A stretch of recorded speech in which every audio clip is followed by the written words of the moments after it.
So please describe to me what the aesthetic look is exactly. Well, like this guy here. Yeah.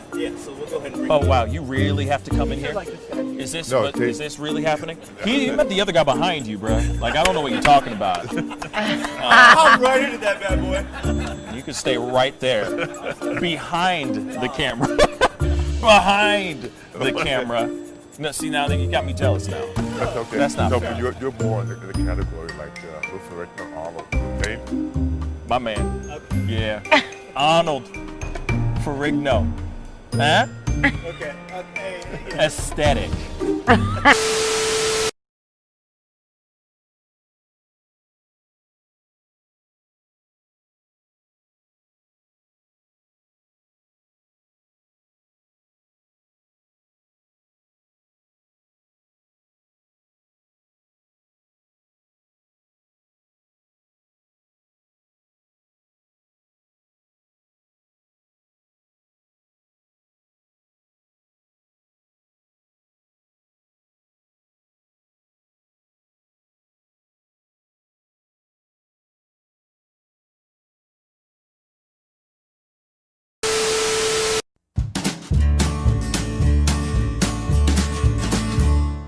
That's great, partner. You two ever go outplace everything in its proper place?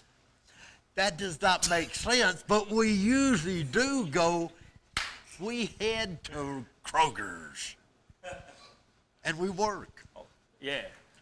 I've got a lady waiting for me back home also. She has the most beautiful scrotum.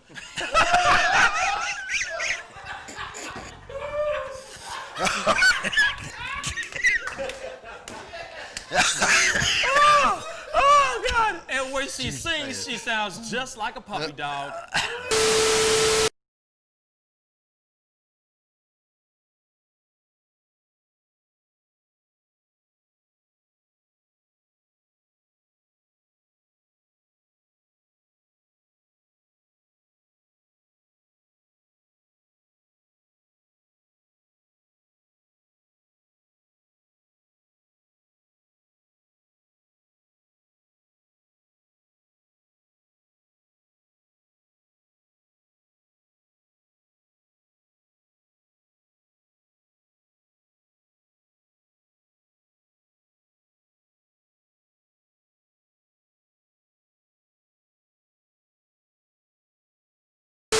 How do you nail a photo?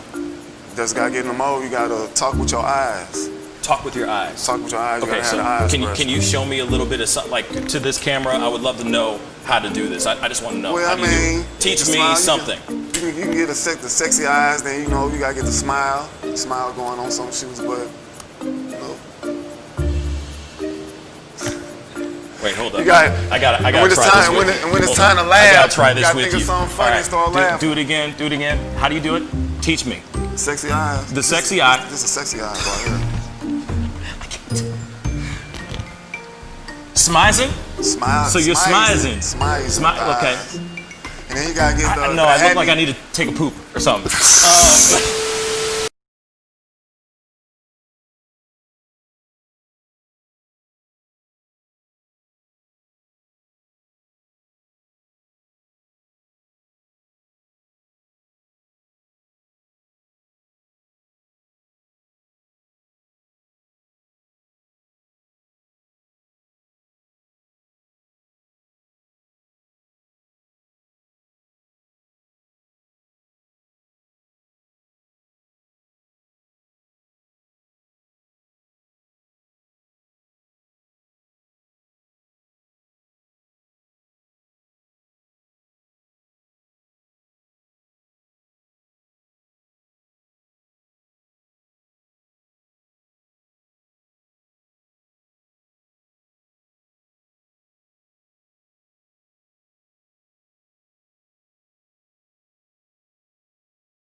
Wish words were like little toy guns. No sting, no hurt, no one, just a bang, bang.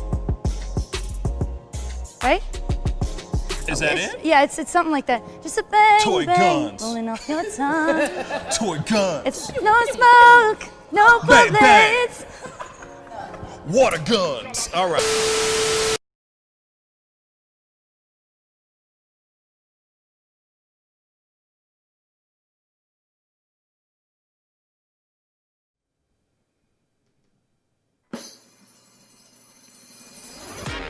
Pascal, you are now rocking with that dude Pascal. We be going wild, Haitian in the building, so original. Got the haters catching feelings. Get your hands up to the ceiling and keep them held high. Cause St. Louis isn't ready. Forget about it, goodbye. Hold up, we just saying hi. Five somebody rise up. Weekdays, catch us live. Somebody, let's go. Good evening, everybody, and welcome to the Pascal Show. What's up, everybody? I hope you guys are having a wonderful Wednesday evening. I hope your day was prosperous and filled with good things. Good vibes only, y'all. Good vibes only. Hey, okay. Good vibes only today. Actually, we have a lot of BS to talk about today. So actually, let me take that back on saying good vibes. We hope you had some good vibes today, but we have some more news that's been breaking and some other things that have been going on. And like I said, this is kind of like, it's crazy that this is how the show is as of late. You know, we are on twice a day now, cranking out the news for you guys because honestly, there's a lot to talk about and there's a lot of things that are breaking, a lot of things that we weren't able to cover earlier this morning that we're going to be talking about today, or you're talking about tonight. So there's a lot to talk about. You know what I'm saying? Yes, James, good vibrations. You know what I'm saying? Actually, wait. That's funny, because we will be talking about Mark Wahlberg here in a little bit. Good vibrations. Oh. Feel the vibrations. Feel it. Come on. Feel the vibrations. You know what I'm saying? Good vibrations. You know what I'm saying? It's the sweet sensation. You know that song. Come on now. There's some throwback. We will be talking about Marky Mark and the Funky Bunch here very, very soon. So it's funny that James said that. Shout out to James. Jim McGowan, what's good, man? Good evening. Well, I was going to say good morning. Good evening. You know what I'm saying? I hope everybody's having a fantastic and wonderful Wednesday. All right, we got to get into it. But before I do that, we got Tommy Boy in the house. Tommy Boy. Doing? Yeah, he could not be on the show today. Tonight, I mean. Too much going on. There's too much. It's too much, man. I can't do this show without at least Tom or Jackie Buck. You know what I mean? Jackie Boy. You know, Tommy's here with me, so I'm really happy about that. And we are going to go through this. We're going to hold each other's hands and go through this. And we're going to hold your hands through the lens as well, talking about all the stuff that's going on right now. One of the breaking news things that we just have above us right now is something that just broke, literally just happened, just, you know, within this hour. A lot of things to talk about in regards to this, and this is really, really nutty. But Trump is rejecting the renaming of Confederate names of bases. So we are going to have to talk about this. Tommy, what do you got over there? I know you got a little bit of some text. Speak on it. Obviously, with the protests, there's been a call to rename 10 United States military bases that are named after Confederate generals. There are 10 bases named for Confederate generals. Those include Fort Bragg in North Carolina, Fort Hood in Texas, Fort Benning in Georgia. But there's been a call to rename these military bases to not honor Confederate war generals. So Donald Trump has basically said this is a non-starter, that, you know, these military bases preserve history, preserve heritage. So yeah, do we have a video of that? Yes, we do. But I did want to say what? Yeah. Before we do anything like that. We do have a video, but my reaction is pretty much what everybody else is thinking, pretty much. I think. I think. You know, he's got his new blonde-haired, blue-eyed chica sitting here in defense. What's the name? What's this? What's homegirl's name? What's homegirl's name here? Hang on. What is her name? The new speaker. It's not hard. They change so frequently. What is the press secretary's name? What's her name, man? Kayleigh McEnany? Sure. Kayleigh. You mean? Are you saying Caitlin McKinnon or Kate McKinnon? No, not Kate McKinnon. I wish it was Kate McKinnon. No kidding. She'd be funny Kate at McKinnon least. might tell us the truth. She might tell us the truth and make it funny at the same damn time. You know what I mean? Being all weird and stuff. I'm just saying, you never know. But okay, so this is homegirl right here with Kate McKinnon. I don't know her name. What was it? Caitlin McKinnon? Mama say, Mama say? Kayleigh McEnany. Kayleigh McEnany. You know, his new blonde-haired, blue-eyed chica of the hour speaker, right? She's the speaker. Wait. Yeah, the White House press secretary. Yeah, the White House press secretary. You know what I meant. The White House press secretary. It's been a long day. Anyway, yes. So here we go. Here's the footage. And away we go. From the president. It has been suggested that we should rename as many as 10 of our legendary military bases, such as Fort Bragg in North Carolina, Fort Hood in Texas, Fort Benning in Georgia, and the list goes on. These monumental and very powerful bases have become part of a great American heritage and a history of winning, victory, and freedom. The United States of America trained and deployed our heroes here and won 2 world wars. Therefore, my administration will not even consider the renaming of these magnificent and fabled military installations. Our history as the greatest nation in the world will not be tampered with. Respect our military. The president will not be signing legislation that renames America's forts. It's important to note, you know, Fort Bragg, for example, it's one of the largest military installations. It's home to tens of thousands of brave American soldiers. And when you think of Fort Bragg, we think of the brave soldiers that deployed from there.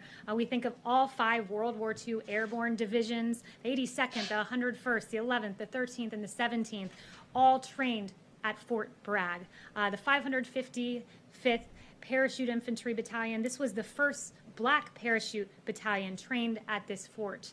We must recognize the sacrifices made by these men and women, some of whom saw Fort Bragg for the last time before they went overseas.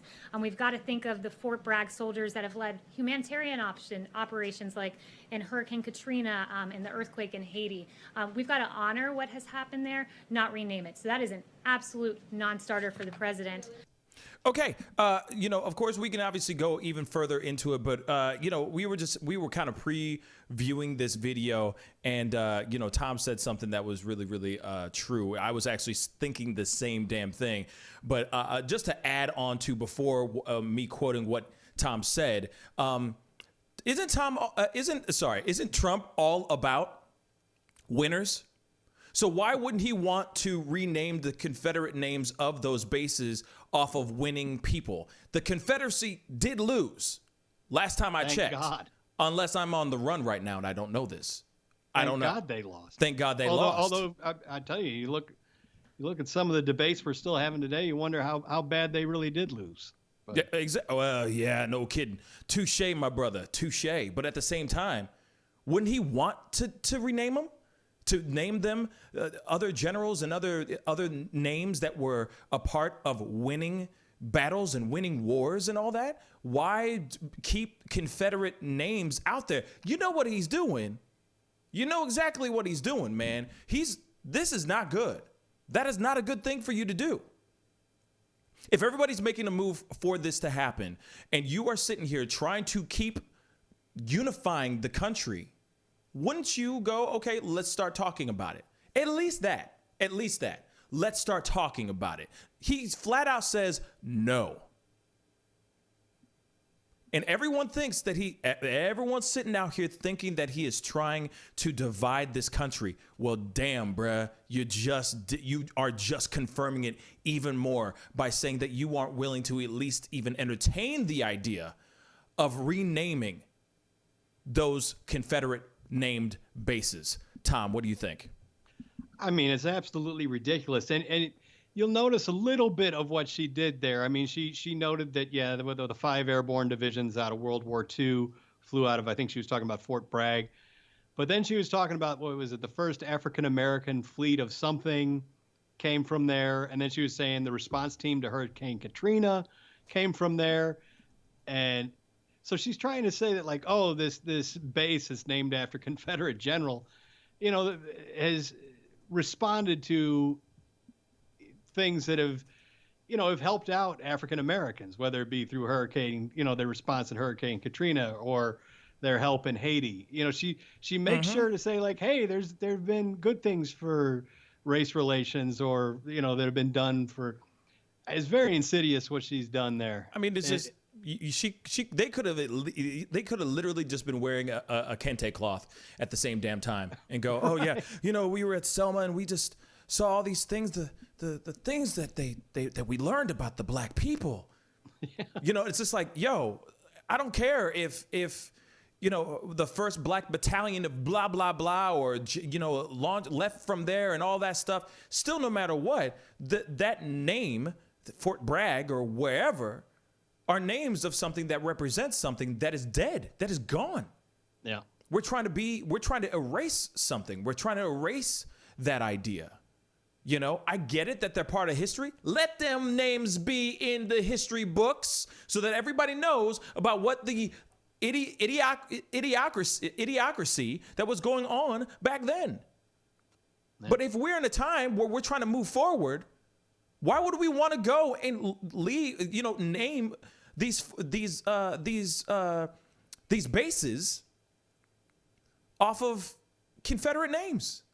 Or at least willing to change a few of something. Make a move towards something, Mr. President. Show that you're willing to at least entertain the ideas of things. You just putting your foot down and saying flat out no shows something completely different. And the rest of the public is thinking one thing and one thing only. The main public is thinking, most of the public, I'm sorry, there's some other people that think otherwise, obviously. But most of the public is thinking that you're trying to divide this country. You could at least say, hey, man, I'm willing to give it a shot. I'm willing to talk about it. How about this? Why don't we do 5, not all 10? Let's do halves. Let's do halvesies on it. Let's go Dutch. Why not that? I still don't understand why U.S. military bases are named after Confederate traitorous generals. Thank you. Fought and killed American troops. Thank you. Why would you want to keep that? Why can we? Are we gonna make a Fort Benedict Arnold now? Are we gonna have a Fort Johnny Walker Lind? Bang. Are we just gonna start honoring? He was a good soldier. He fought on the other side and killed a whole bunch of us, but he was a great soldier, and we got to honor his memory. He was part of the bad side. He killed a lot of the good side, but it's all good. We need to remember him, by the way. Right. Doesn't make any sense. Absolutely. Just to say we're not even going to talk about it is just shows you where his heart is on all this. How much he doesn't care. Right. For him to instantly go, hey, nah, we good. Nah, I ain't changing nothing. We've been using these names for all these times. Why would we change it now? And this is also another example of him just not willing to bend at all because he's one stubborn son of a gun. That's all it is. That's all he's doing. He's just trying to express and stretch and exercise his power. That's all he's doing right now. But at the same time, you're looking really bad by doing that, bruh. Still, there was another opportunity for you to say, hey, I'm with y'all. Like, real talk, okay, I might have, I got a little upset over here. My bad, y'all.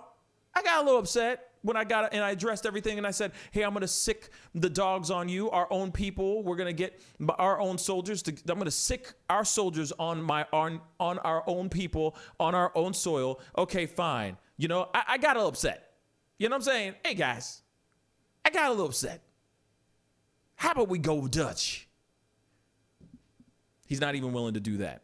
We do have a comment, and Jim McGowan on Facebook. Thank you so much, brother. How you doing, my brother?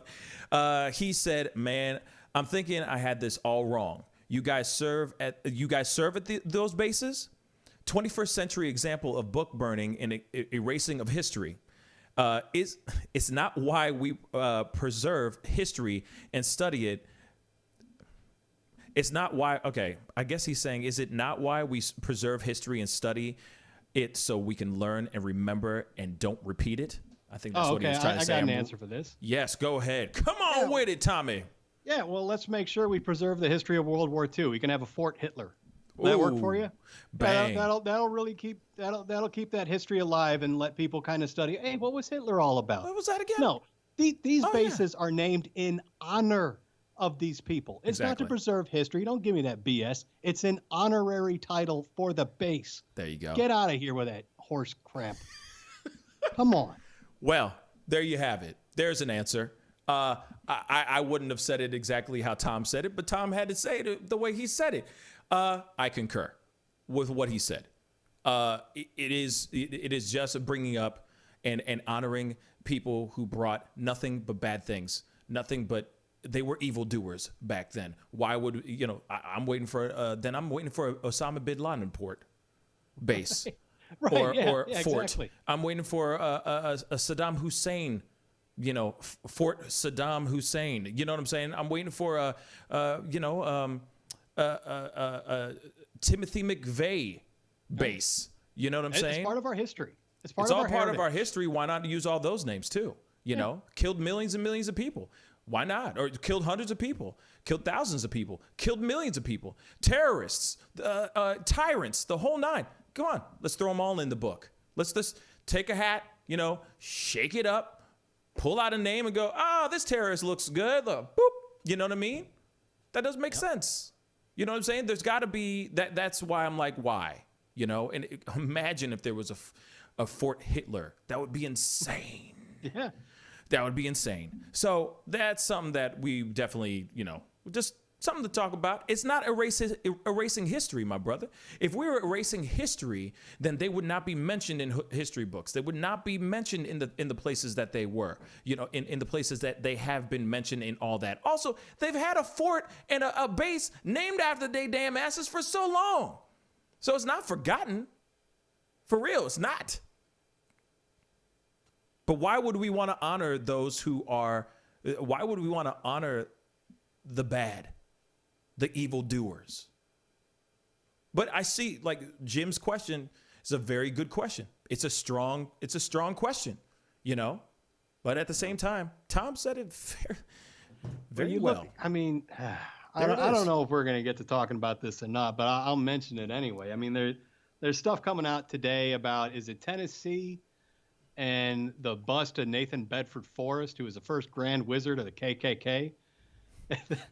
Tennessee State Capitol. They have a Nathan Bedford Forrest bust that has been there since 1978. This thing went in. This thing went in 1978, and in Tennessee they've had a Nathan Bedford Forrest. Every year, the governor of Tennessee has to declare, I forget what day it is, Nathan Bedford Forrest Day. You know when that went into effect? 1969. Do you know what happened in Tennessee in 1968? Martin Luther King was killed. A year after Martin Luther King is killed, they declared a national holiday for Nathan Bedford Forrest in Tennessee, along with national holidays for Jefferson Davis and for Robert E. Lee, the year after Martin Luther King was killed. You want to talk about heritage? Why are you honoring heritage like that at that time? Yeah, that's a good. Wow, I didn't realize that. I didn't realize. Wow, that's messed up.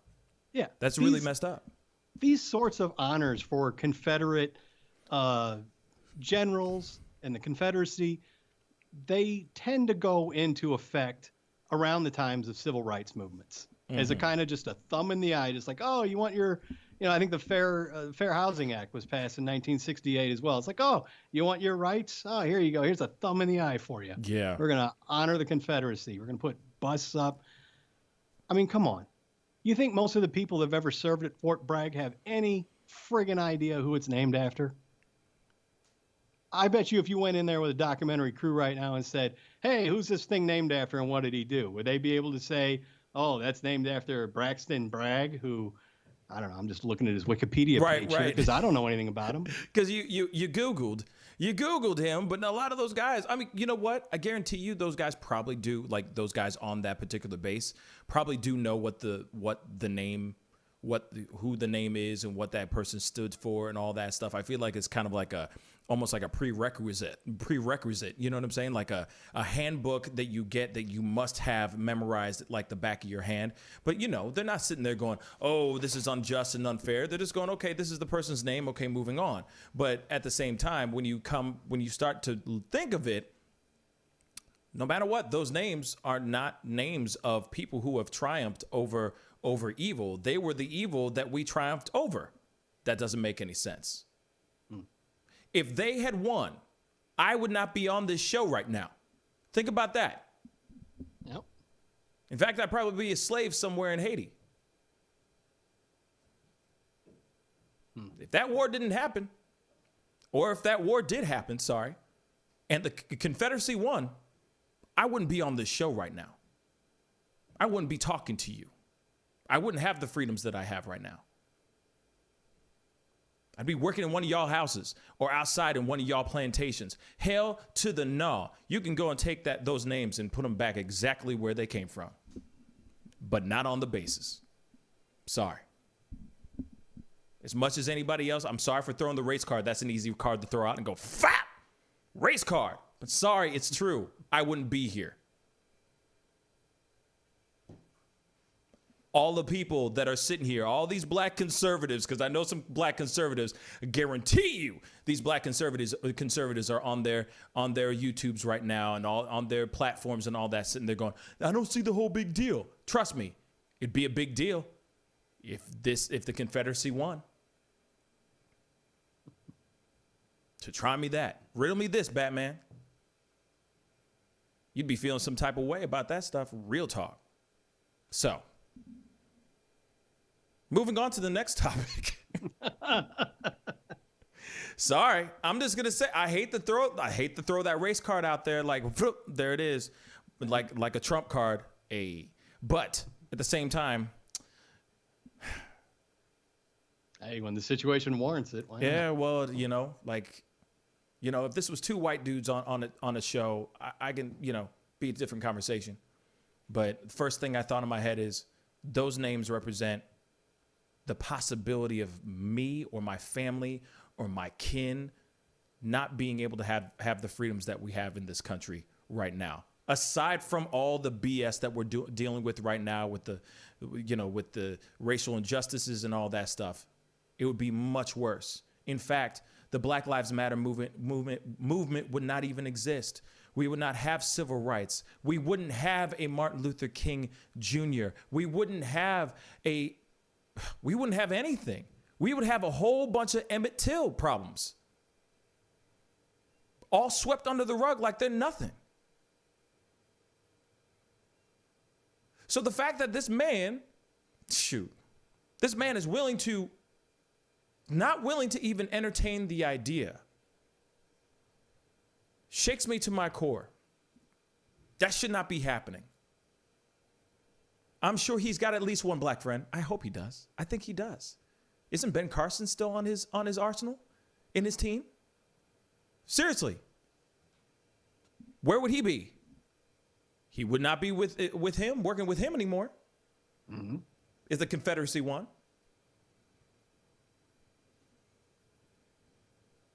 I would just say, hey, why not entertain it? Just entertain it, man. Just entertain it, because that's disrespectful as all get out, man. Mm-hmm. DJ AD09 on Twitch. Thank you so much. I'm reading his comments. Sorry, Tom, really quick. Oh, go for it. He said, how do you get people to change their view on that? DJ, if you're still on watching, because this was a little bit ago, about 5 minutes ago, that's a very good question. The only person really that needs to change their mind is the person that said no.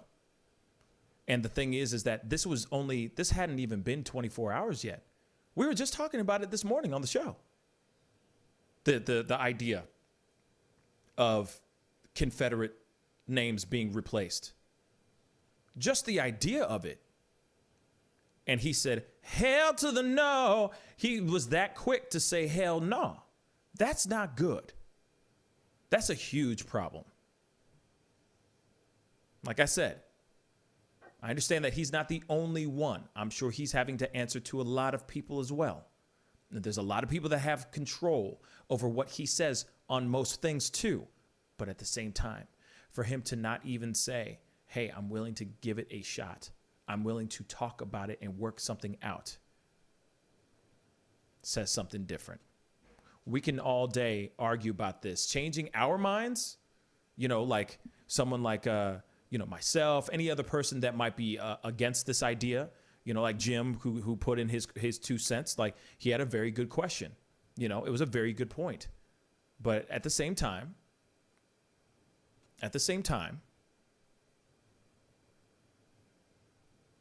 it's not up to us at the end of it on this part. It's up to him to be able to say, yeah, we're going to move forward on this so we can go and vote this out, or so we can do X, Y, and Z. But if he's not endorsing it, that stops it dead in its tracks. It's a damn shame. He ain't for us, y'all. He's for himself.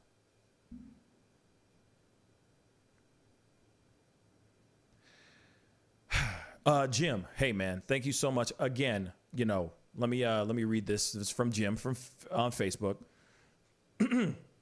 I'm suggesting this is a weird gaslighting of things that aren't really relevant. You're suggesting that I'm promoting what these gentlemen did. That's not the counter argument. Ever been to Grant's Farm? It's just an interesting place, but there's history behind it. No matter who exactly he was. No one is celebrating the actions. It's a way to remember. I just see it as another point of division. No one agrees with Holocaust living today. But what would be the point in acting like it never happened? I see what you're saying. But then he says, the Democrats, ... the Confederacy. So yeah, that's a disingenuous argument that's been shot down 1 billion times. Right. Yeah. Right. And moreover, okay. Who are the people that are defending Confederate statues and the Confederate legacy now? Are they Democrats or Republicans? Don't feed me that horse tripe. Yeah. Well, come on. I'll say this, one,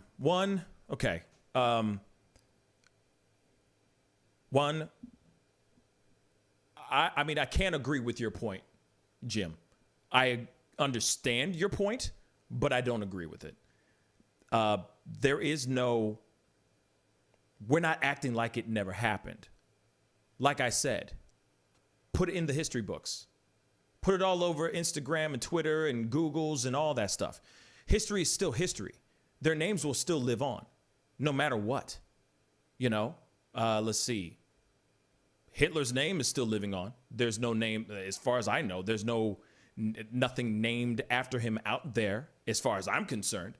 Unless, and somebody in Germany who's watching right now, holla at your boy, let me know. If there's something named after Hitler right now, please let me know. And I'm wondering, is it a popular place? Is it a spot where it's happy-go-lucky, where you get to ride horses and feed goats and cows? That's what I'd like to know. I guarantee you, hell no.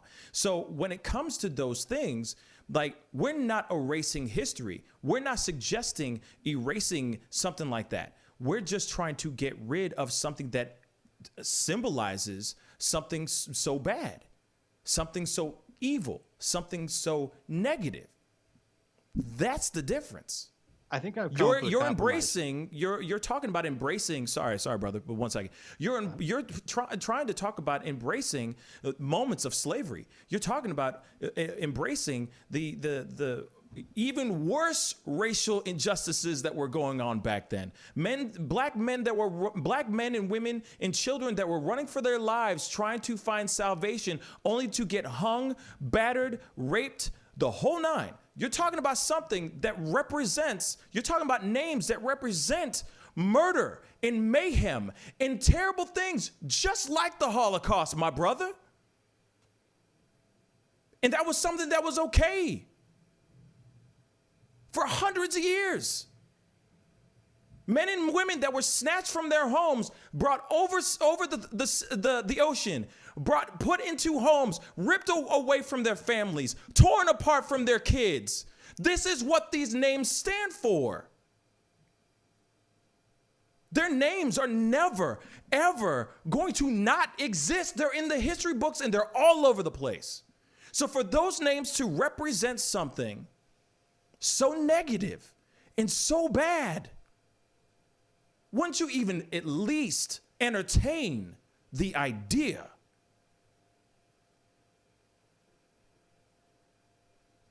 That's all I ask. That's all I ask. Because like I said, if those names won, if the Confederacy won, I would not be here. My family would not be here. Shoot, I probably wouldn't even exist.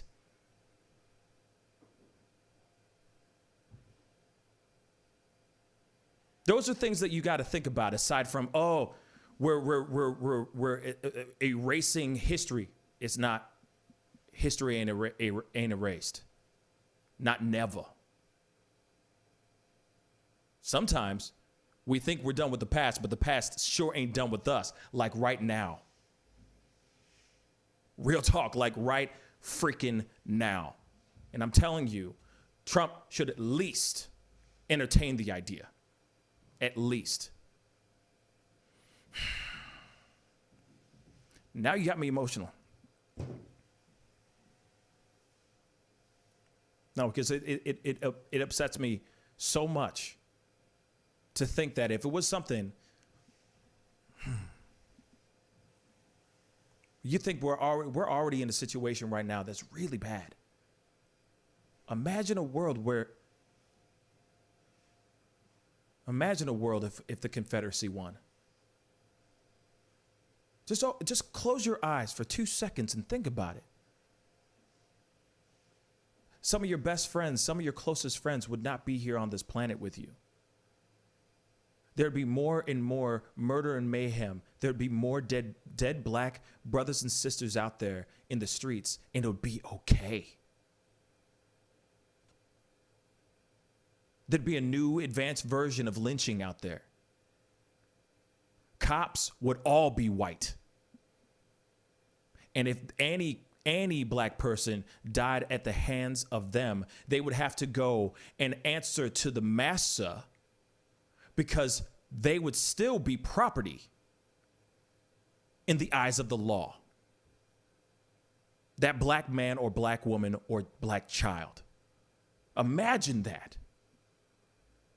Guess what? Open your eyes. The Confederacy did not win. So there's no reason for those names ever to be on those bases. Period. Moving on.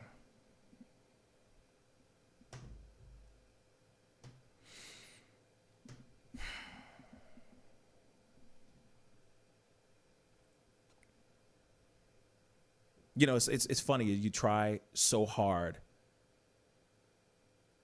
to be tame.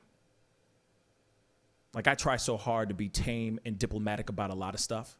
Yes, I do get angry. Yes, I get passionate about certain things. But a lot of times I try to stay as diplomatic or as you know, on the fence as I possibly can when it comes to certain things. But then when it comes to race and when it comes to things that have happened, you know, in the past, and the idea of that being okay today.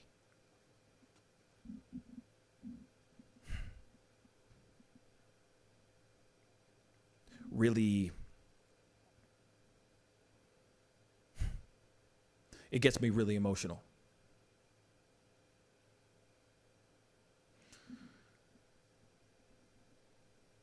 And I wish to God that people would understand, that people would try to put themselves in a black person's shoes.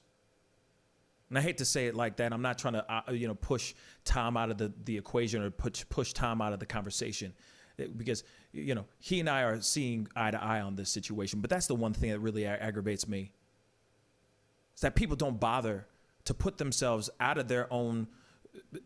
They don't sit and put themselves out of that situation. And it's because a lot of kids are so privileged and so, they got their cell phones and they got this stuff, and they never want for nothing most of the time. They don't ever have to worry about where the next meal is, when the next dollar is going to come, where the next dollar is going to come from, the whole nine. You don't ever have to worry about getting pulled over and a cop looking at you and just all of a sudden assuming that you're a drug dealer because you're black. Getting your car constantly getting searched because you're black. You trembling in fear because you're worried that you're going to die today. You're sitting there texting your mom, texting your family saying, I just got pulled over just in case you might die because you're black. No one ever. It's any person that sits there and has the audacity to try to talk about certain things never puts themselves in our shoes, not never. And it's so frustrating. Because you've never had to worry about your own damn life. Unless it's like you are at gunpoint, or you are literally battling some sort of disease or something of that sort. Other than that, the privilege or whatever you might have, the silver spoon in your mouth or whatever it might be, is just okay.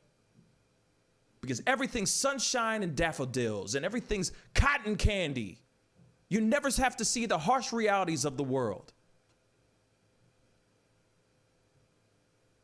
And the harsh reality is this. There are people out here that worry when they walk out the door if they're going to come back home in one piece. And that's real.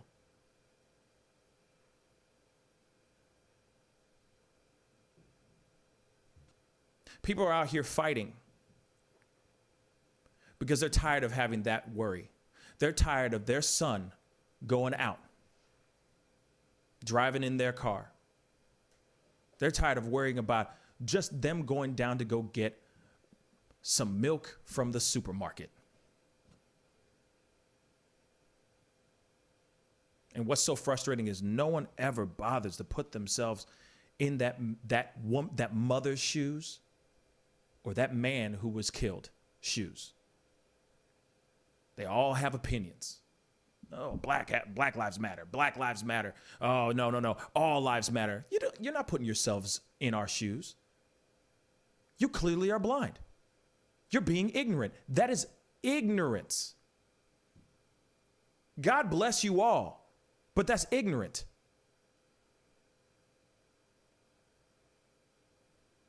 If only you guys would take a second, breathe, close your eyes, and put yourselves in that person's shoes for 1 second. I guarantee you, as soon as you open your eyes, you're going to feel a different way. And then we won't have questions like, you're erasing the history if we rename a Confederate soldier's name off of a base. Suddenly those things start to matter because they represent something completely different. Entertain it for 1 second, and then we can talk.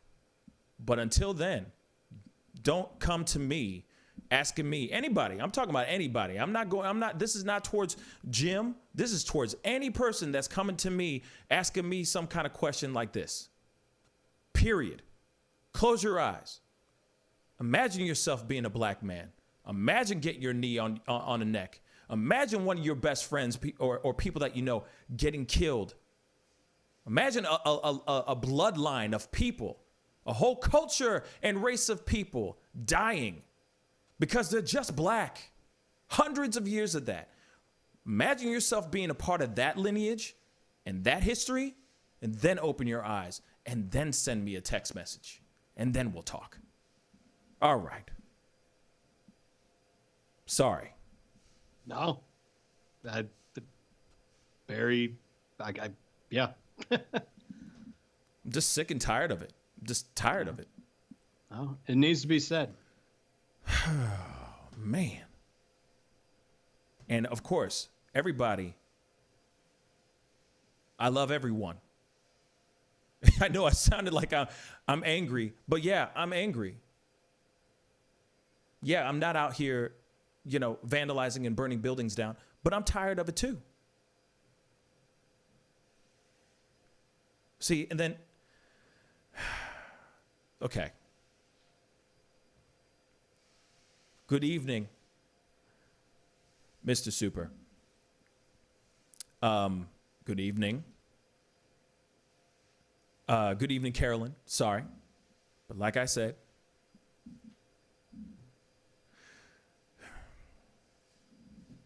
see, I'm just going to read this.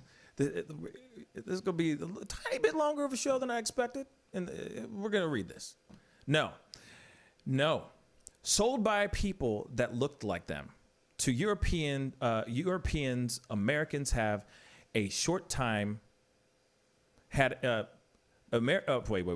To Europeans, Americans in a short time showed the world that isn't the way to treat someone. Not perfect. And we kept trying to be to better every day. No? Okay. So here it is. Get the whole thing about blacks, Africans selling their own people to Europeans, which obviously went over here to America, and then slavery began. The thing is Europeans had a choice at that point, but they kept going with it. They bought and took those Africans and took them over to America, or to what later on became America. Okay?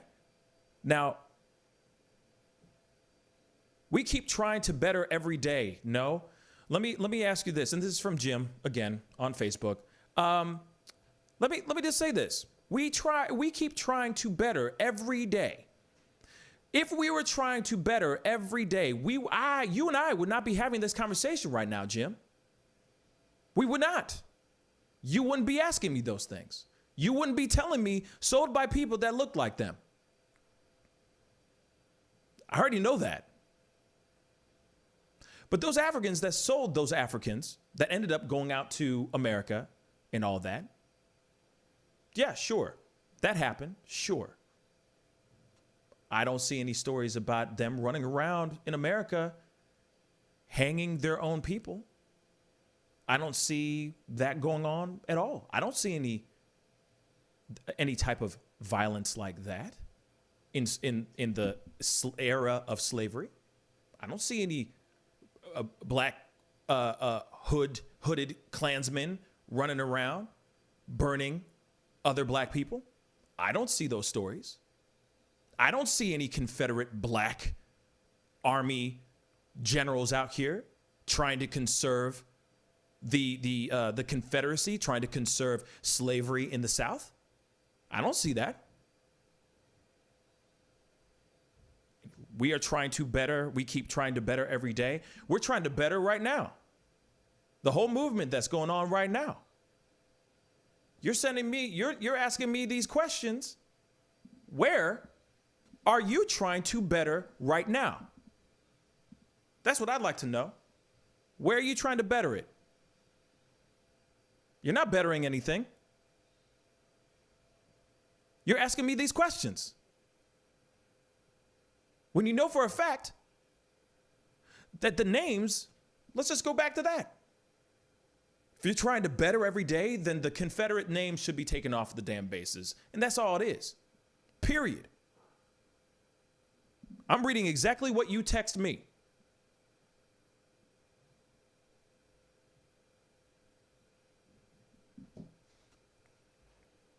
Then you say, Americans have, in a short time, showed the world that it isn't the way to treat someone. In a short time? Do you know how many years slavery was around? I'm sorry. Wait a second. Huh? Americans are showing where? Because right now there's a divide right now. We have a president that doesn't give a damn about the black community. Right now, at least.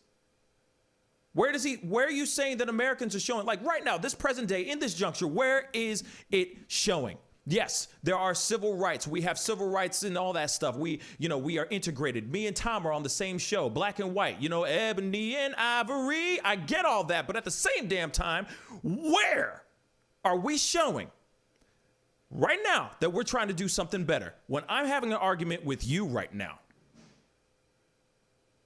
where, my brother, where?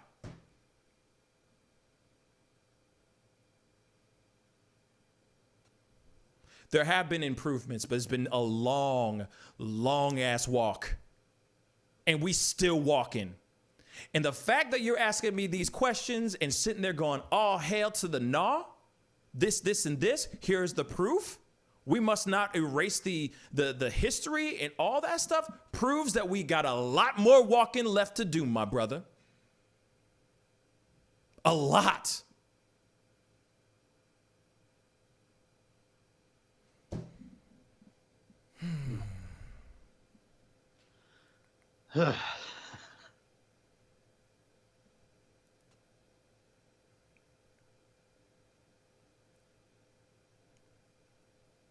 Now, I saw a quote. I think it's from a mutual friend of ours recently on Facebook. They were quoting someone else, but I'm paraphrasing here because I don't remember exactly what was said. But it said, "Just be glad that the black protesters right now are just seeking justice and not revenge.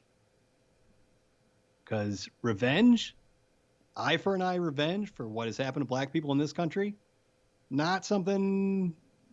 I don't think anybody would want to see that.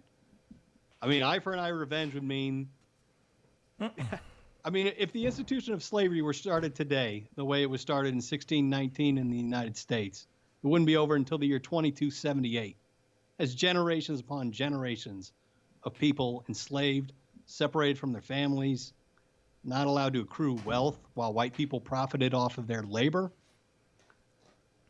I mean, and all people, the simple request of, can you rename 10 military bases to something less offensive? Oh, no, we can't do that. That's such a small ask for the injustices that black people have suffered in this country. To rename 10 bases, you can't even do that. What's so hard about that? I mean, real justice for what happened here would mean reparations. Let's be real. Would mean monetary reparations for every descendant of a black slave.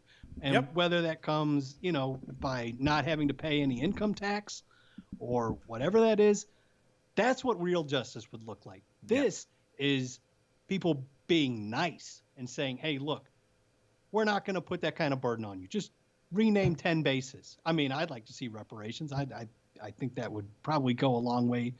It'd be amazing to see reparations, but that's not going to ever happen. Yeah. That ain't never. But this is such a small Never ask. gonna happen. It's such a small ask. Yeah. The thing is like, that's why I keep saying, why can't it be? Why can't he just do halves? You know what I mean? Let's go Dutch. You know what I'm saying? That's all. I was trying to keep it light earlier. I really was trying to keep it light. I really was. And here it is, man. No matter what, even if we're having arguments and disagreements or I come off angry, all that, I still got love in my heart for everybody that comes onto this show, as long as it's not some ignorant, ridiculous, mean stuff. It's okay to have your opinions. It's all right to have your opinions and voice those opinions. This show and this platform is not an echo chamber, but do not expect me to sit there and just go, oh, okay, that's fine. Okay, yeah, you're entitled to your opinion. Hell no, you're going to hear me talk. Sorry. And yes, Tom, but if we were only able to show, he was only able to say, to just come to an agreement and go, hey, we're going to halves on this, man. Boom. You know what I'm saying? That's it. Done. Boom. Skadoosh. There it is. You got half. You happy? Let's move on. Then it's all good. Then you have history that hasn't been erased. Then you have all this stuff and everything's fine. Or it could even be AKA, also known as. You see what I'm saying? It could be Hakeem Olajuwon Fort, AKA Fort Bragg. You never know. I'm just saying. You know what I'm saying? Shoot, it could be LeBron James Fort. And then it's also like, you know what I'm saying? Like, it could be anything, AKA. So then it's also known as. So you still have it there. You know what I'm saying? So still on the thing, but it's just been renamed. You know what I'm saying? LeBron James has objectively done more good for the United States than any Confederate war general. Let's be real about this. There it is. Skadoosh. That's what I'm saying, man. That's all you need to do. That's all you need to do, man. Just find a happy medium. That's it. Find a happy medium for all of us, and we can be happy again. You know, we're happy. You know, the whole thing is about compromise. The whole thing is about blending the world together rather than tearing it apart. And right now, he's not doing that. That's all. He ain't doing that, and it's a damn shame. That is all. So, moving on for the 17th time. Sorry. I just felt compelled to say that piece. Well, I've been holding it a lot, you know. Needed to be said. Thank you, Tom. Thank you. I appreciate that. So, Trayvon Martin's mother declares that she is officially qualified to run for Miami-Dade office as demonstrators chant her son's name at protests across the country. Which is really cool. So the mother of Trayvon Martin, the black teen who was tragically gunned down and whose death sparked national outrage, has officially qualified her intent to run for local Florida office. Sabrina Fulton announced on Twitter Monday that she was officially running for the Miami-Dade County Commissioner, District 1. And she says, and quote, I'm officially qualified to run for Miami-Dade County Commissioner District 1. She just said in a tweet with a very lovely photo of her looking all political and ish as well. So this is great news. I think this is really amazing because honestly, I mean, how her son died, how her son was murdered is so terrible. But this is the right time. This is the right time for her to run for office and get involved, to become, hopefully she becomes Miami-Dade County's commissioner, District 1. That would be amazing. That's great news. Tom. Absolutely. And I hope, if anything can come out of this summer and the death of George Floyd, the death of Ahmaud Arbery, the list goes on and on. If anything positive can come out of this, it's hopefully that the political landscape will change, and hopefully, all politics is local. Hopefully she'll be a voice for change within her community. Absolutely. And hopefully these kind of things will stop happening. I mean, here it is, my brother. I mean, the harsh reality is that unfortunately these things are going to continue happening unless a change does happen. Yep. These protests are happening. Like I said, the violent stuff, the violent protesting, I'm not down for at all. Yep. But the protesting in general must continue. It needs to not stop. That's the only way that we are going to see change. But we have to do it peacefully. I wasn't talking about seeing an end to the protest. Oh, no. I wasn't saying that. No. Okay. I was just saying the only way that we're really going to see an actual change, an actual move, is if we don't keep vigilant, if we don't keep active, proactive. If we start getting complacent, this will be a completely different conversation. We must stay vigilant. Because once we, it's crazy. It's like once we have one thing that happens, then everyone goes, "Oh, okay, woo, okay, we're good now." And it's like, no, we're not. We must keep trudging on. We must. So, the fact that this is going to happen, that she's running is a very wonderful thing, and it's a great step in the right direction. And Woodgrain says, I hope she wins, and I hope so too. Yep. But let's see. Sorry, there were some people in here, and I'd like to see one of those military bases named after in the honor of Colin Powell. He's black. He's a black veteran, and a hero. And Purcell said that. Yes, thank you so much for the comment. You know what I mean? Absolutely, I agree. Like I said, you could change the names, but you could still keep the names and still change them at the same damn time.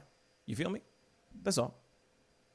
You exclude generals that were of enemy nations. Yes, absolutely. I couldn't agree more. The secondhand biker said, how far back do we go? That's a very good question in regards to the thing that we were just talking about, the renaming.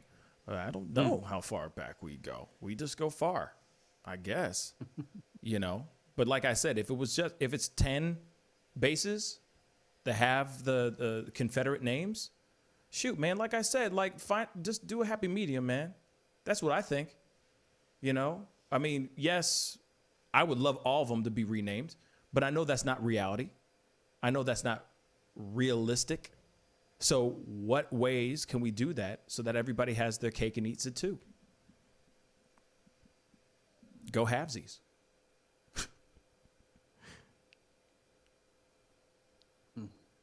You're being a lot more conciliatory than I would be. Well, see, that's the thing. I'm just like, yo, F it. Yo, guys, all of them or none at all. But at the same time, it's like, yo, man, I don't know. Woodgrain, I'm reading Woodgrain stuff. He does not agree with me about the peaceful protests. He said, how you going to get change peacefully? You wrong, P. Power concedes nothing without a demand. It never has, and it never will. Power concedes. Oh, it's a repeat. And he said, "Miss me with that peaceful ish." You know what? I'm sorry you feel that way, my brother. But I just think that, that the violent protesting can only go so far. To a point where everything goes up in flames. We don't want everything to go up in flames. I think that there's got to be a yin and yang. There's got to be a balance, And for a good minute there in the very beginning, in the very beginning, it was just getting violent, and people were dying. We don't need more people dying. Real talk. David Dorn, for example, who just recently died. That's terrible, Tom, are you with me? Yeah, you are choppy again. Hold up. Yeah, hold up. What's going on there? Hold up. I'm going to call you right back. All right. I'm going to try calling him back again. Let's see. Let's see if there's anything that happens there.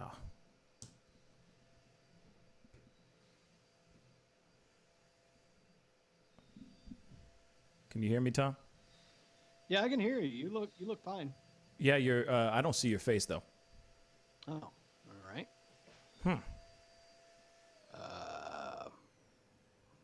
Okay. No. But, and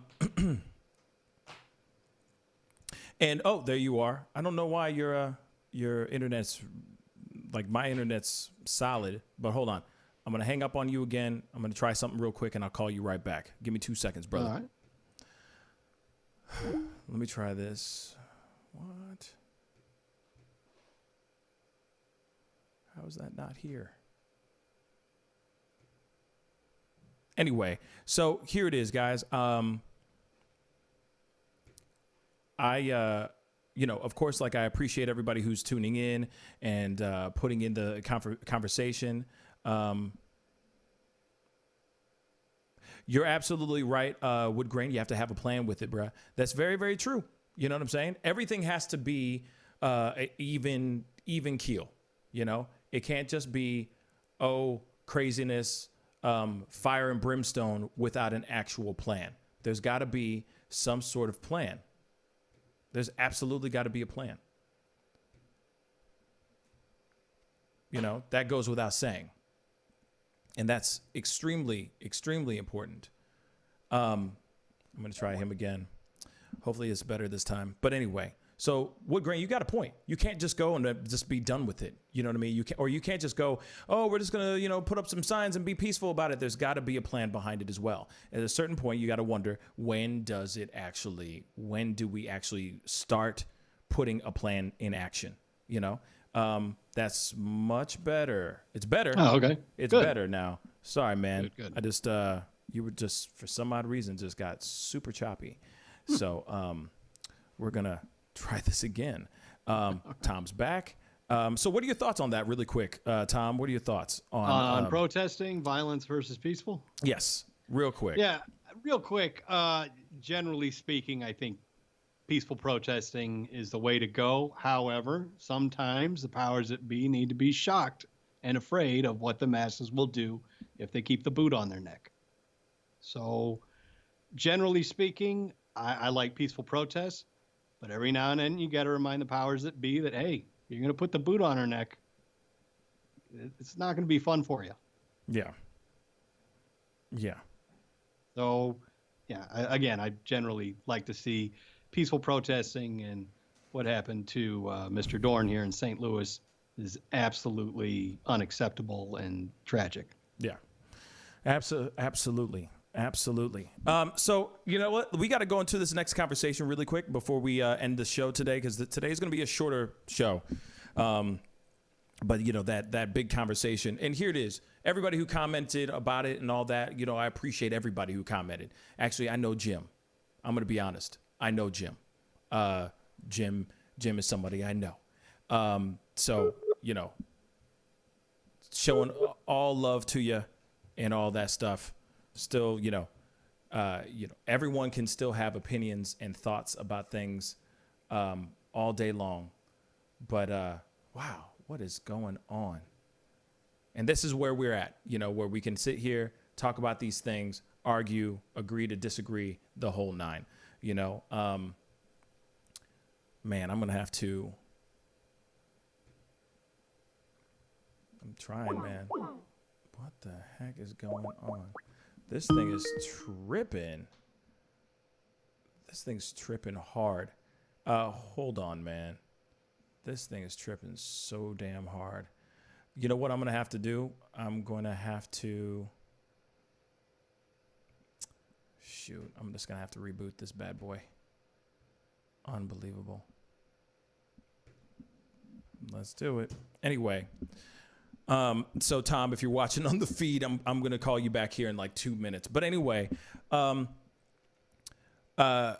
it's really important. Yes. I think that there's got to be a balance. I really do think that there needs to be a balance. I mean, as much as anybody might disagree with me, and might be for what I'm saying, they might completely wholeheartedly disagree with my ass. I get it. It's fine. But, I do think that there's got to be a balance of both. So yes, Wood Grain, I do agree with you to a certain extent, but I don't say all of it has to be one thing,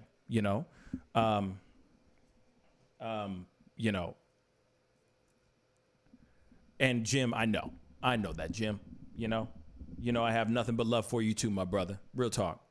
This is some heated stuff, and it's hypersensitive information, hypersensitive talks. You know what I'm saying? But we are going to get into this next topic because I do want to talk about this other thing, and it has to do with Mark Wahlberg. But I'm trying to get my brother back on here because, he has some information and stuff to talk about it as well, And, of course, Tanu Vane just said something interesting. Okay, so they said, I think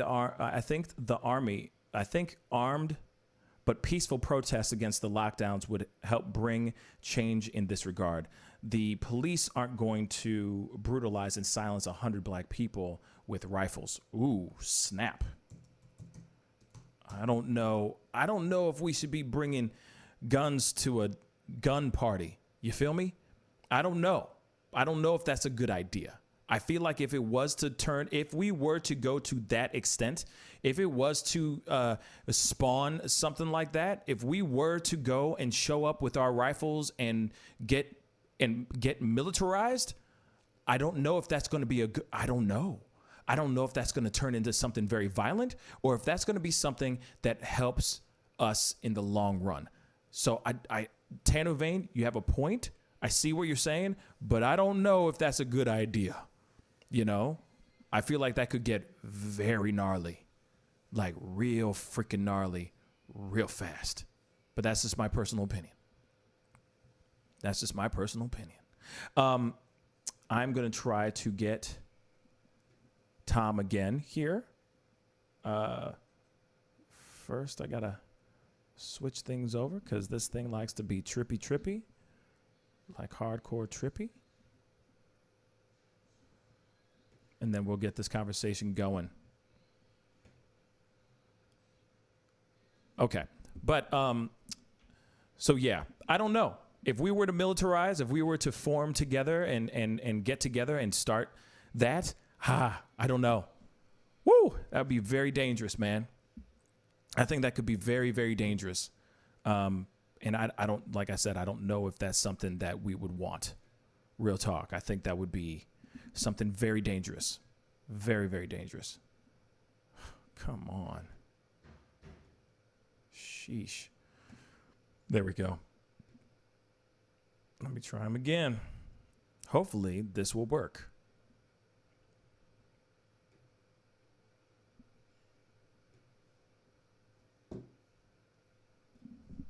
Tommy. Hello?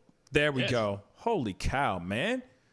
I don't know what's going on. No, I think it's my computer. It, like when it's on for a really long time, it starts tripping and doing all this crazy ish.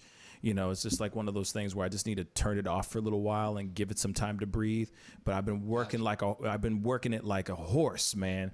But anyway, let's go into this Mark Wahlberg conversation.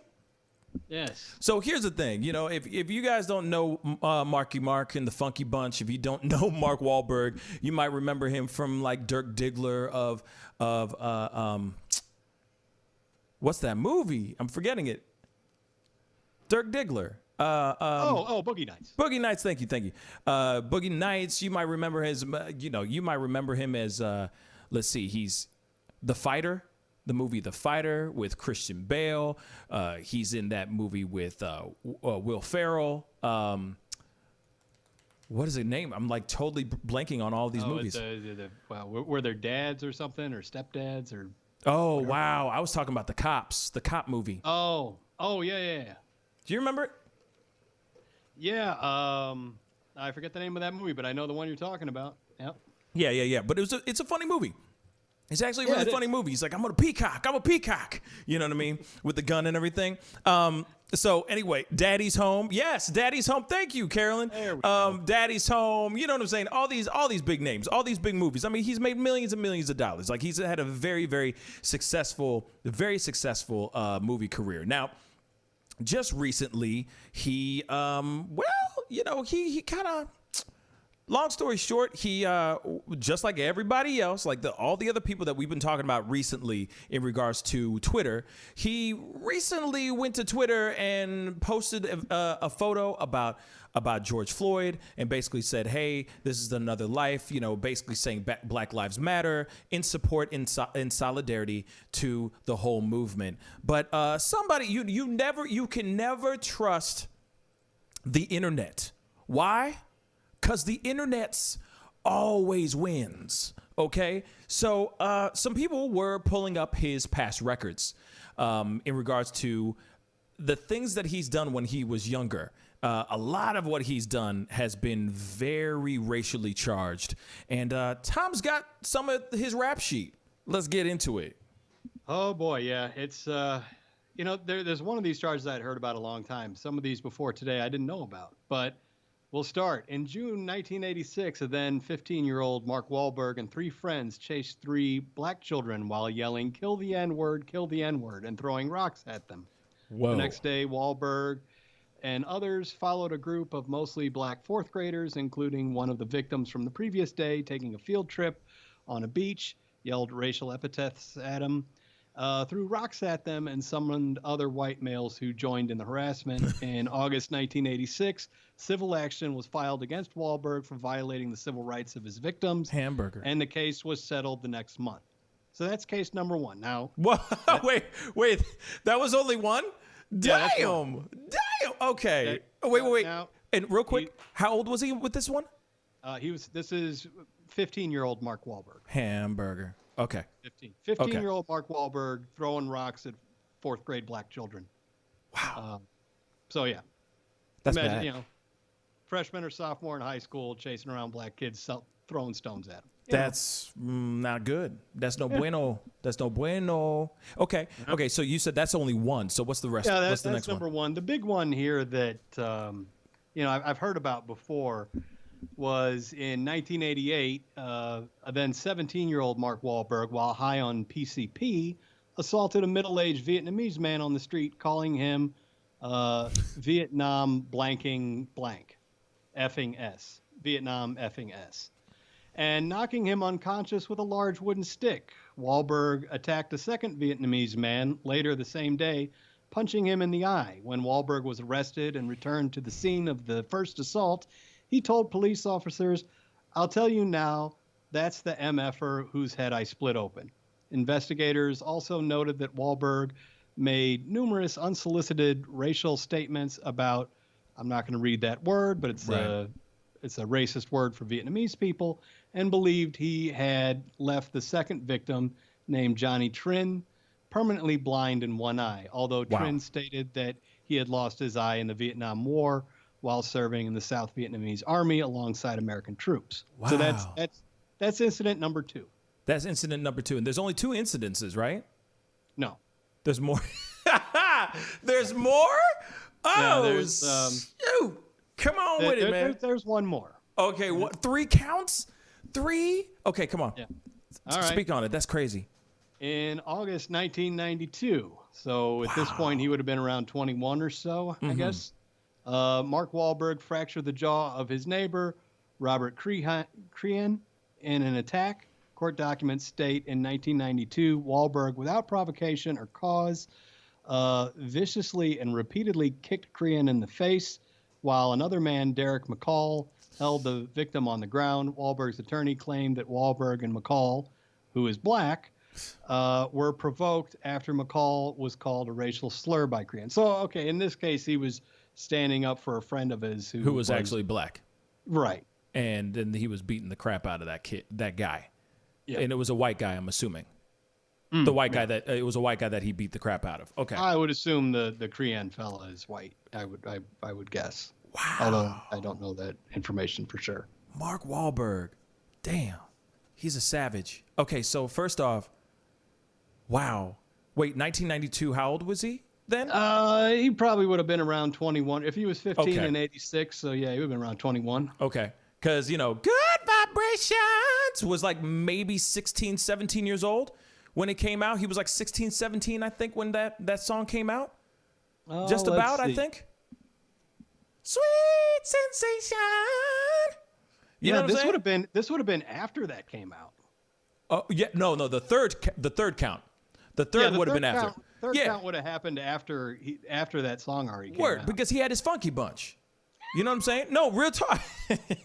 No, he had his funky bunch. No. So because he was literally like appropriating the hell out of himself at that time. You know what I'm saying? So all the people that he had, his whole crew was black. His crew in the funky bunch were black. So he probably was full on, you know what I'm saying? He was full on in that life. He was about being Marky Mark. So when his boy got punched, was called the N-word or called a racial slur, yeah, he was protecting his own. He was protecting his funky bunch. You know what I'm saying? Real talk. That's funny, but that's what happened. So maybe he changed his mind, changed his ways after, those 2 other accounts. Because it sounds like he was just a real big punk. Like that sounds like a punk. He was a little ish. You know what I'm saying? There's a few things here. Like in 2014, Wahlberg applied for a pardon for his convictions. He got a lot of controversy around that. Oh yeah.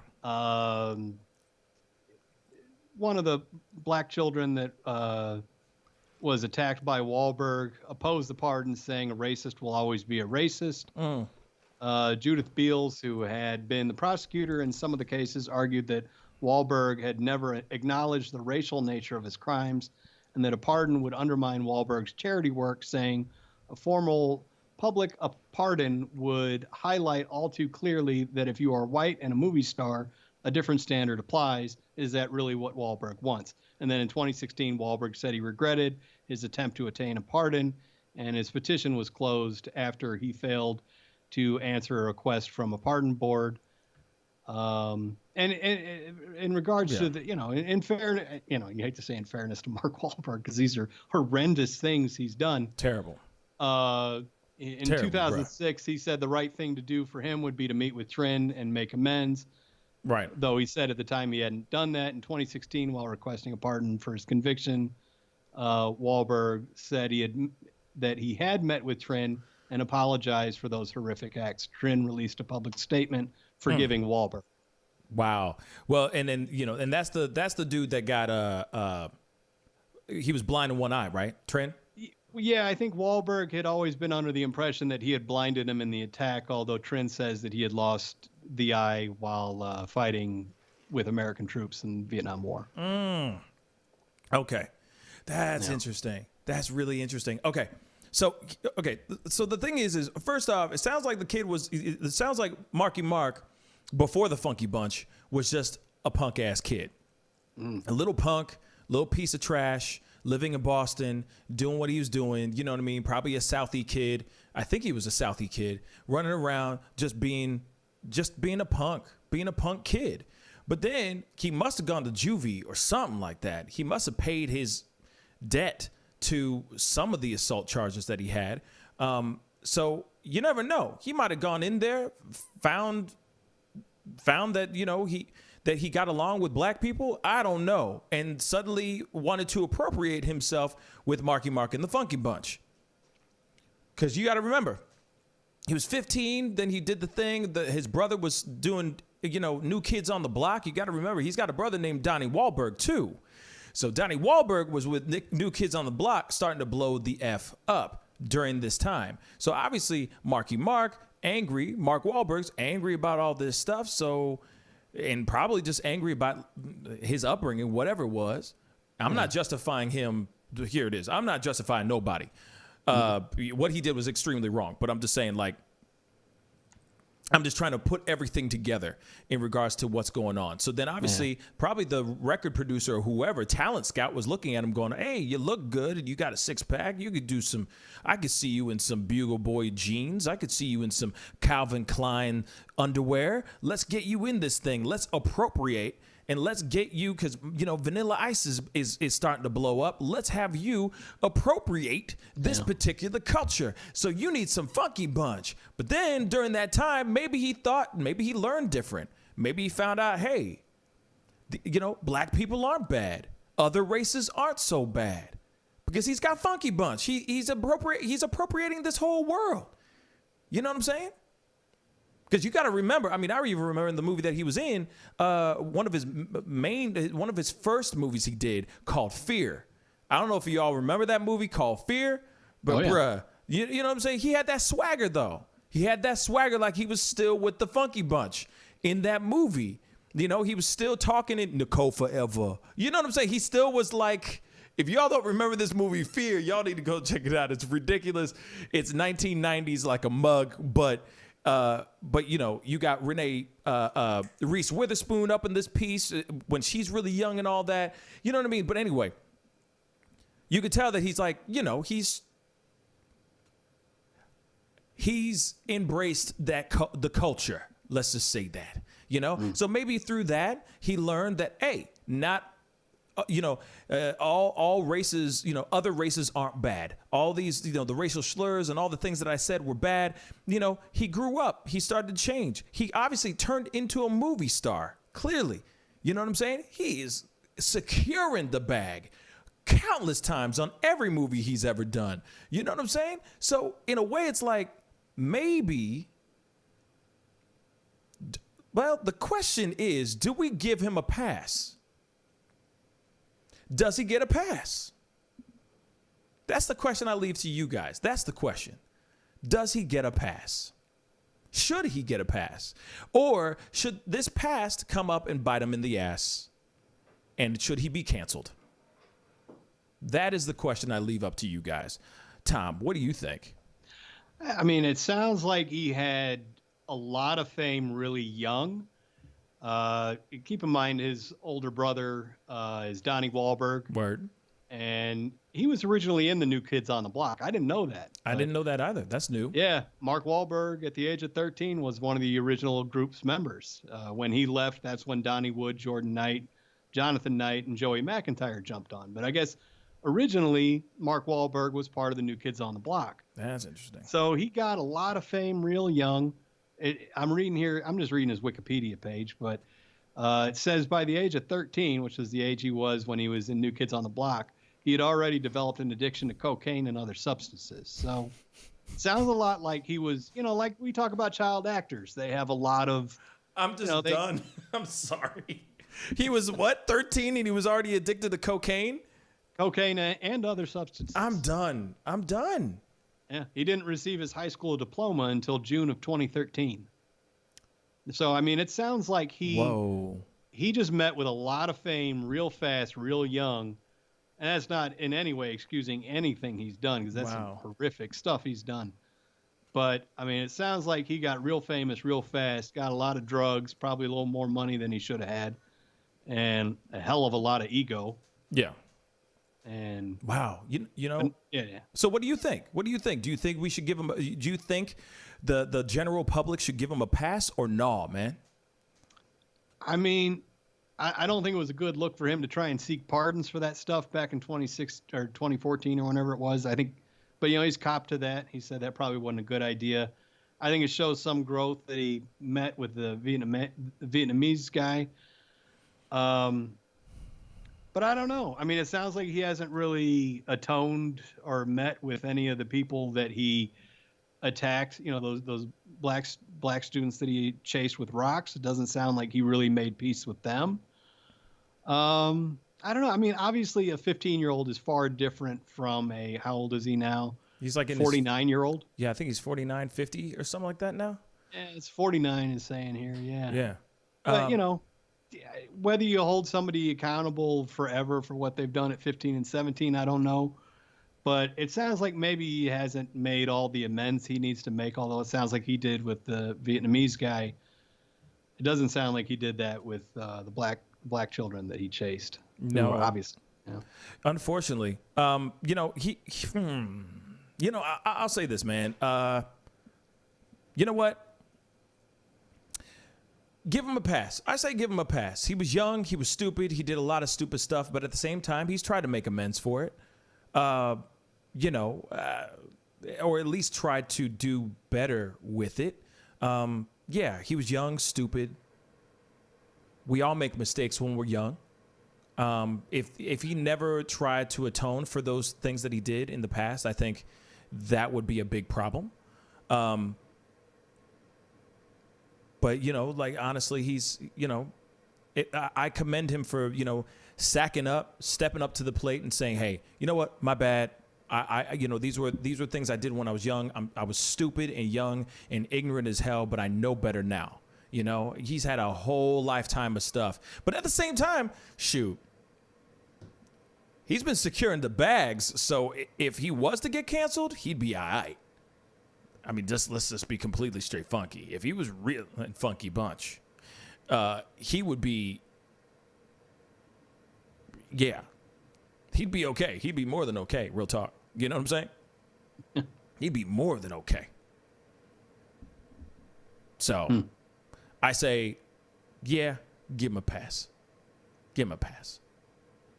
And also the fact that he did talk about it earlier, a few years ago. He did, because it was brought up at one point, about 4 or 5 years ago. And he said, hey, that was my past. I was, I did some really stupid ish then. I regret those things. So, yeah, I would give him a pass. I'd give him a pass. Yeah, I mean, I think that's fair. Yeah. You can't excuse the act, but you can excuse the actor. Right. they try and make amends. Exactly. You know, and I think that as long as he's doing whatever he can to do something for his community or to give back in some sort of way, not just writing a check, but actually doing something, actively trying to do something. I don't know if he is, but I'm just saying, you know, if he was to make a gesture, I think that would be really great. You know, as long as the gesture is genuine. How's that? If the gesture is genuine. I agree. I agree. You know, Jim just said, winky face perfect, because I know the president has never done any of that as a child or adult. Gets the pass. Well, what the president is doing right now at his ripe old age of 74, whatever age he is, says a lot about who he is and how much he hasn't changed in the past 70 some odd years. So that's what I'd say about that. But anyway, we got to get going. You know, I think that's enough for tonight. We gotta, you know, there's a lot that we could still talk about, but we are going to hold those things out for tomorrow morning show. Tom, thank you so much for being on, man. I really appreciate it. Pleasure. Guys, of course, you know, I appreciate everybody being a part of the conversation. Thank you so much. Hit that subscribe button down below if you haven't done that yet. And if you can, please go and spread the word about the show. If you could tell people about the show, the whole nine, that would really, really mean a lot. And, you know, if you haven't done it yet, hit that subscribe button. Hit that like button down below underneath if you haven't done that. That would really mean a lot. Anyway, we got to get going. Yes, I have, and I'll say this to Jim, Enemy. Jim and Enemy. I've been getting a lot of emails and a lot of clips and videos that I need to watch. I've watched some. I haven't watched all yet. I'm trying to catch up with as many things as I can with each show, and I know that I've been getting a lot of stuff. Like I said, I've been getting a lot of messages and emails from everybody, and I really do appreciate the love and the support and the you guys wanting to get my take on things. And I promise you, I'm playing catch up as quickly as I can. But some videos are long as hell, and I don't have time to sit down and watch some of these that are like an hour plus long. But I am trying to sit down and sit through those things. But in the meantime, keep coming to the show, checking this stuff out. I promise you, to every single person, I will be watching those things that you guys have been sending me. Keep sending the stuff. I always love the suggestions. Anyway, it's time to get going. Be good to yourselves. Be good to one another. And I'll see you guys tomorrow morning at 9 a.m. Central Standard Time. This is The Pascal Show. Bye. Sex, money, power, respect. All of us have in this community. All the good people different to me. Hey, take up your glass. The festival is crazy in the streets. Deception, the fake as it leaks. Entertainers are trucking for tweakers and losing their self because they're not so unique. All of us under surveillance. People still feeling they made it. Half of them stumbling around and they faded. They live in the world that's degraded for people that's constantly hated. But you see how he makes these S's in his body right here? That's where he's hanging on, and then he's moving forward with the locomotion of his ribs. That is classic Missouri rat snake right there. So I'm gonna go ahead and grab him before he gets into a hole. Now, these snakes are not biters. They won't bite as long as you don't squeeze them. If you just stop them like this, it'll freeze them, and then you just gently pull them back. As long as you don't squeeze them, they won't bite. Yo, Mike, what's up, man? Guy? Good to see you, man. Yeah, so Sugar Fire. Yeah. Fully open, right? Yeah, we're pretty much open. So you can't sit inside yet. Monday you can sit inside a little bit. We'll have 25% of the tables inside, and then we're letting it rip outside. So I know that there's a lot of people really concerned about staying safe and all of that. No, So what are you guys doing in regards to that? Well, and we have extra people to clean and rub everything down all the time. Everybody inside's wearing masks. And we have little stickers on the ground so everyone can stay 6 feet apart. Right on. The tables are all spaced out, inside and outside. Sugar Fire, open in full effect right now. They're staying healthy, they're staying clean. Go get you a rack of ribs. Sugar Fire, open right now. Thanks.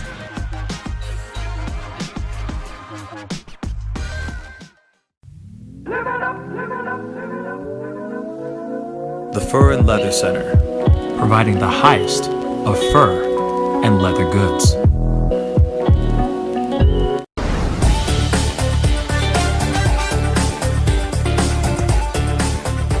gonna perform I'm sorry, tonight. I can't make this interview boring because this No, it's man not is boring. too exciting as a host.